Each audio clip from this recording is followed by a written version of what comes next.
Okay, so basically what we do and why I'm running two companies is that I'm trying to take all the fantastic cutting edge AI and put that into computer games. Because we realized a couple of years ago that the AI in games is pretty shitty. It's going to go on record, that's not so good. So we actually wanted to change kind of the use of AI in the computer games industry. And there are a lot of reasons for that. One of them is that we want great games and people to have fun with that. But the real reason is that I sold the company and then I realized I wanted to work with the childhood dreams. It was kind of AI for robots. Basically because I wanted to use these virtual environments that are represented in games to train stuff before we put it into real life. And which is probably a good thing, so we don't have kind of, as we see today, a few cars that run people down or robots that go berserk and so on and so forth, right? So I wanted to simulate this virtually, and I got in touch with the Unity engine, and I realized that there was really not really any cutting edge AI in games at that point. So I kind of thought, wow, that's an interesting challenge, so I took that up. And here we are today, kind of 4 years later. We are putting machine learning into games, and that is actually why we are shipping this game, Unleash. So Unleash is a game that you can play and play with other people and all the usual stuff. But at the same time, it's actually a platform for training machine learning based AIs and do research in that. So at one point, we're going to open up an AI for external researchers. We're going to give access to player data and so on and so forth. So the idea is to create an alternative to the current AI training platforms for games, which are not really that super open and friendly and so on. So we are filling a gap in the market. I'll come back to that later.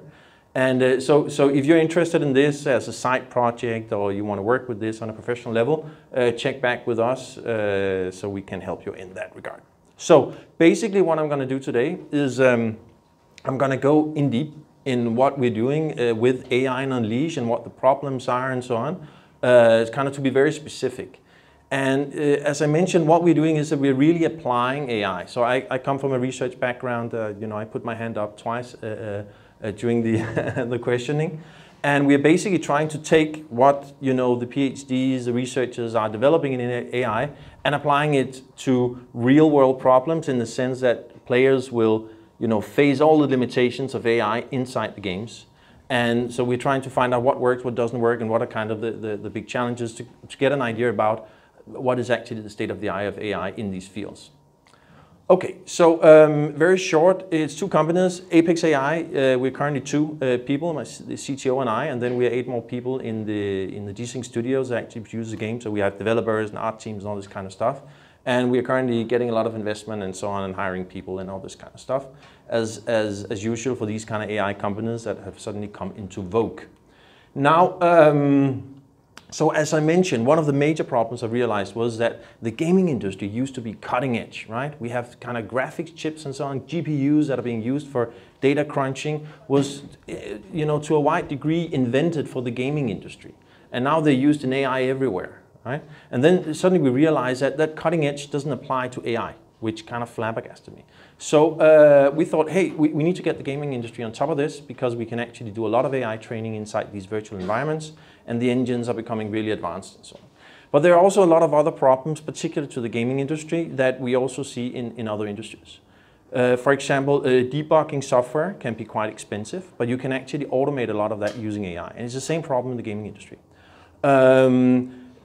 Particularly in the gaming industry, we have a problem that the AIs are not very smart, so a lot of players complain about this, but we also see in other industrial applications that AIs has kind of a limited level of smartness, right? We are talking about the singularity and human level intelligence and so on, but if we can kind of move bots around in a game, how can we do this in real life? And then, of course, we have a number of kind of things that are particular for the game industry, that you get bad play experience, ruins the immersion, and so on and so forth. So those are particular problems we want to solve. Now, for the gaming industry, there has been a kind of schism, which we also see in other industries, that normally when you work with AI, you want a lot of controllability. And that means you also often use techniques that are very algorithmic, right? Like finished state machines, behavior trees, this kind of stuff. As you have more complex things you want to analyze, you use machine learning, which is why machine learning has become so popular, because you can throw data at it, right? That's why we're here. Have a lot of data, we can use machine learning to make audiences. Of course, the problem we get is also that once we have to use that data, it becomes more unpredictable what actually happens here, right? We see with machine learning that it might not be very precise, so the models we get out of this might not be very precise. And that is, of course, really scary if we need to use this in applications where they cannot fail, right? That's why we want kind of red buttons so we can stop the AI from doing crazy things, because it might come up with solutions for certain scenarios that are really, really scary, where there's no idea what it's doing because there's no context, but the data says, I need to do this, right? I once had a credit application for IKEA denied, and I kind of felt that that was probably because I was in some kind of niche that their machine learning trained AI didn't kind of understand, right? And I realized, look, if IKEA can deny me a credit line for an office chair, what happens if we use this for kind of, you know, in courtrooms or something like that, right? You know, that Jakob guy, you know, get him out of there, man. Put him into jail, right? You know, and we're seeing the same thing in the game industry, of course, that if you want the AI to do something exactly as the game designer wants, once you do machine learning, you get into a lot of trouble because it might not do that. It might even find things that are smarter, more convenient. I worked on a game once where we had kind of skiers going down a spiral, and we wanted to train these bots how fast they could go down the spiral. You know, and the faster they went, the more they scored, and so on. It was kind of very advanced evolutionary stuff and so on. And suddenly one of these guys realized, hey, why do we have to go down the spiral? I can just jump off the cliff, right? I'll get the fastest way possible to the bottom of the ski hill, right? Now, we don't want a car or a helicopter or a drone to kind of get those ideas, right? But of course, it's us that didn't put in the right criteria, because we didn't understand actually how complex that scenario could be, even though it was quite simple. Now, so basically, what are we trying to achieve in Apex AI? You know, we're trying to build Skynet, basically, right? We want to have kind of self-exploring, human-like bots. We want them to explore. We don't want to tell them what to do. We want them to have the ability to understand how the world works, in this case, a game, which is very simple compared to the real world. And we want them also to act in a human-like way. For the gaming industry, this is particularly important because they have to be fun. They don't necessarily have to be efficient or the smartest or, you know, beat you at the game. They have to be fun because it's an entertainment industry. But that is just a design criteria. For, you know, if you're building a kind of a companion as a robot, perhaps you want it to kind of care for you or you know, be interested in you. It has to be human-like. So that's kind of what we're trying to achieve. And of course, this guy is not very human-like. But it doesn't have any eyes, right? So that's kind of the idea. It doesn't know what the fuck it's doing. So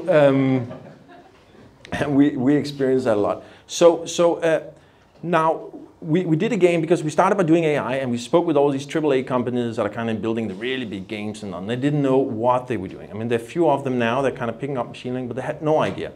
And we also work with all the researchers. You know, we're actually trying to bridge this gap. Exactly the gap that's been described here. And we also saw that they had really poor tools to actually apply their techniques and their kind of magnificent knowledge. And one of the challenges was that you kind of have Google attacking the market from down here, starting with super simple games and now advancing to Go, which is a kind of complex game, but really not that complex. I mean, you have small kind of playing field, you can see everything in the game, the whole game state is known. And then on the other end of the spectrum, you have a game like StarCraft, which is super complex and super hard. And they were missing something in between. So we really needed a research platform that was more simple, where it wasn't owned by Blizzard, so kind of we weren't, you know, the researchers shouldn't be dependent on a big company and the whims of those, and you know, not having access to all the data and so on. We need some kind of other platform that we can use. And that was kind of the gap where we wanted to put Unleash. Right, so what is Unleash? So Unleash is, have any of you played Warcraft 3? Okay, a few of you. Okay, so basically, Warcraft 3, there was a lot of mods created. Some of them became like Dota, League of Legends, massive games, right? Now there is a really shitty mod called Tower Wars, which is kind of tower defense thing where you battle against each other, that nobody really wanted to do a kind of dedicated version of. So we say, well, you know, we're not game designers. We know nothing about game design. Let's take something that's fairly popular, but has a lot of the aspects, multiplayer and so on. And basically what you do is that you build a maze, like in a tower defense game. You know, you build a maze of towers and walls, and these monsters, this guy here, you know, he has to walk through the, I mean, really stupid, right? But it's actually kind of fun, and we see a lot of players like this. So this guy has to walk in, go through all your maze, and you try to kill him. It's kind of very human-like, right? You know, let's put people into gauntlets and kill them. So that's basically the gameplay. Now that creates a lot of actually challenges for AIs, for training AIs. I explained some of them. Now, first of all, you have to build a maze. And one of the challenges with machine learning based AIs is that they're actually not super good at building mazes, because if you make one mistake, the maze is not very good. The little kind of pink guy can go out the corner where you forgot to build a wall. There are a lot of other problems. Where do you place towers? There are some mechanics, how to spawn monsters, all these kind of small things. And the thing is that as a human being, the game is adequately simple that we can actually see what the right, at least to a certain degree, what the right solution is. It's very important, because then we can actually validate, will the AI build something that is vaguely kind of similar to what we would expect it would do. And a lot of these problems are actually super hard, and I'm going to tell you some of the challenges we've had, so you kind of understand what is the kind of the state of the art of this AI, and then you can probably extrapolate them to other industries where you see them and say, shit man, that's the reason why cars are driving into walls, or we can't fly airplanes with AI yet, and so on and so forth. So just for the those of you who are interested in what we're doing on the technical side, so basically we're working with two architectures. One architecture is that we build a crazy big network, we train it, and then we prune it. That's kind of one way. And the idea here is that if you really want to have a neural network that is self-exploring, it needs to kind of be like a brain when we're born, right? Massive, no idea about what the worlds look like, then quickly prune out all the stuff we don't need so it becomes highly efficient. Now the problem with that is that you need a really, really big cluster and a lot of data processing in the beginning, right? Now the other kind of architecture we use is intelligent design, right? Creationist thing, right? We'll actually try and make an architecture for the brain, and hopefully that is the right architecture, and then we're going to train single parts of that. Much more efficient, quicker, we can use some of the knowledge, contextual knowledge we have as humans, right? And then we use a number of techniques. One is, of course, just a kind of deep network, TensorFlow, some different methods. One of the interesting things is a neural evolution thing. Are you familiar with neural evolution? Have you used it? Okay, so basically the idea is that you evolve the brain instead of having a bit network that you train and prune, right? And this is really scary stuff. I mean, basically what happens is that you grow a brain. It will grow to the complexity, to the problem solving. There's theoretically no limits. In practical, there are a lot of limits to what it will do, but this is scary stuff. This is where the ski guy kind of jumps off the cliff, and you have bots doing all kind of crazy things. This is super interesting, it's super hard to work with. And then when we train these AIs, we use player data. We have machines playing against machines, we have machines playing against players. So basically any kind of way you can train this, we put it in there and you have these crazy AIs coming out. Now that sounds super fantastic, and I would love to say, hey, it just works, it's perfect. Of course it's not. And I'll go through some of the examples of why this doesn't work. So one of the things we learned, right, is that, as I mentioned, building bases with artificial neural networks is hard, right? Because you miss one thing and all these kind of orange guys will just pass through your maze, and that's not really the idea with the game. So actually, whenever we work with algorithmic knowledge, or things have to be super precise, we learn that these techniques are not very good. It's almost like ourselves, right? We're not really very precise. We want to do something extremely precise. We need a very kind of algorithmic robot that will do it for us. As humans, we're kind of fussy in a way. And we see the same problem here. So those kind of problems are super hard to solve in that way. Now, how are we in time? How are we doing on time? We're good? Okay. So the second challenge we have is it's very easy to use artificial neural networks to find kind of light problems. So a lot of data, very light problems. But once we have to really understand deep connections between multiple phenomena, it becomes super difficult.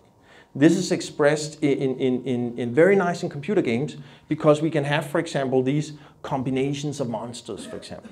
To realize that, look, these four monsters in this configuration works great. It takes a long time for the networks to understand. They might find out that the blue guys are really super, but actually finding out that the blue and the brown guys in a certain combination becomes more difficult. And once you get kind of 4, 5, 6, 7 layers, it becomes super difficult to find it. And it takes a long time to get the networks to train. And they tend to sub-optimize and all these kind of things that we realize from other industrial applications. You really see that here. And high-level concept like metagame, like predicting that, look, if we're kind of 4 people playing this, that guy number 3 might actually beat me after 40 minutes, is also super hard. So kind of this thing that as humans come natural, that we can understand very high-level concepts, we find it very, very difficult to do applying machine learning techniques here. And for example, things like sacrificing in very similar to chess, right? That you're going to take a short-term kind of not very smart strategy, but in the long term it will actually benefit you. Super hard. Now, the third thing that's very interesting is that sometimes we see the computer behaving in ways, the AI behaving in ways that we didn't expect. For example, we had these guys here. I don't know whether they're very clear, but they're kind of four-legged guys, like the one without eyes, right? Running through the game. And suddenly, after training these AIs versus each other, kind of trying to find dominant strategies, suddenly none of them built towers that could sap these guys. They all just kind of threw these guys into the maze, and they was run through the maze and kill everyone beyond one. And we thought, okay, the network is not learning anything. We made an error. It was a huge mistake. You know, what did we do wrong? Until we realized that they had actually found a dominant strategy. They found out that the fastest way to win the game was forget about defense, go all in offense, and kill the other guy, right? Of course, once we pitched them against each other, they all did the same thing. We were smart, but only one of them would win. And it was a super dangerous strategy. But we could use this for a lot of things. I mean, for example, automating testing of software. We found out that if AIs can find the optimal strategy, you might actually also find out whether your software is doing what it's supposed to. In games, a dominant strategy is a problem because if you want players to be creative, there shouldn't be one way of winning the game. But on the other hand, there might be one way of winning the game and you want to make sure that that's the right way. So you can have an AI train and optimize itself, and if it arrives at the same strategy, that is most likely the most optimal way of playing the game, and then you know you've designed it correctly. And of course, this is a thing that is very costly in computer games and other industrial applications. So can you use AIs for that? Super interesting. And a number of other things that we can do with this.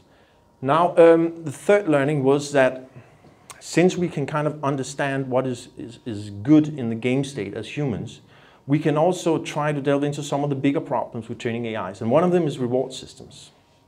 So the problem with reward is, it's like a kid, right? You know, you don't kind of get up and start walking. You go through certain stages, right? You roll on your stomach, you get up on all four, and kind of those small rewards are required for you to find your way until you can actually walk. Now you have the exact same problem with training AIs, and we can see that in games. So we can see that actually trying to say, look, when we start training this, you know, whatever it takes to win, go for it. We end up with very simplistic strategies that can very easily be defeated by humans. So what we need to do is actually to develop kind of steps in the reward system in order to train itself. And we of course feel this can be super important for kind of other industrial applications, that if you just train it on a specific task, it might actually not arrive at the optimal way of solving that task. It needs to explore the kind of the whole state, because there might be other things along the line that are even more optimal, but it needs kind of to go through other bases to get to it. So actually understanding how you design a good reward system is key to training good AIs. Now, the third thing is that sometimes we get crazy results out of this. In the game, particularly here, we have a unit called a workshop. A workshop repairs walls. Does absolutely nothing else, doesn't kill any monsters. And of course, one of the things you want the AI to do is kill the incoming monsters, otherwise it will die, right? Very simple thing. Now, we had this AI that just kept building workshops, and we had no idea why, right? Just had this kind of idea, this is great, I'm going to do it, and it would lose all the time. And that kind of, it kind of showed us that there can be these artifacts. And in a game, it doesn't matter. I mean, of course, it's annoying because if the AI does stupid things, the players will like, okay, it's an AI, it's really stupid and so on. But of course, if you convert this to other, or look at this in relation to other applications, it's super scary, right? If an AI can get these kind of ideas by doing really crazy stuff that has absolutely no value, what will happen in other applications when there are kind of human lives at stake, right? And some years back, we had a surgical robot here in Denmark doing knee operations. I don't know whether any of you have worked with that case. It was perfect, super, it was better than all the doctors. And so it was used for a lot of knee operations until one day it suddenly started just cutting a guy's bone, right? Not stopping. And they had to kind of unplug it from the wall. And that of course reminds us that these technologies can have some quirks that we're not necessarily aware of. And these kind of virtual environments, it's much safer to understand how do we limit this? How do we control this, right? Now, in the end, machine learning is fantastic. Machine learning is super. You can use it for a lot of things. But when we are using it in these kind of applications, we realize that it's not enough. There's a lot of things where we as humans can design better algorithms that we can still, in a few years from now, it might be kind of corrected, like, look, man, you're old-fashioned, get out, the machines will take over. But basically, we realize that for a lot of things, we're still smarter than the machines. And therefore, in Unleash, for example, we're using a hybrid approach, so we're both using kind of very standard algorithmic stuff, and at the same time, machine learning still. So we don't think we are there yet where we can just kind of unleash the machines. They will learn everything about, the world, in this game, the game world. On this case, the game world, kind of explore it on itself. We still need some kind of human design inside the process. Yeah, that's kind of the state of the art seen from our point, right? But who knows, in a few years from now, it might be very different. I wrote an article about this, so if you want to deep dive into this, you can go to Gamsut, right? Good. That's basically it. Unleash is out now. If you want to try it, you can either try and win one of the fantastic keys, or you can buy it on Steam, or you can write me an email if you want to. That's all for now.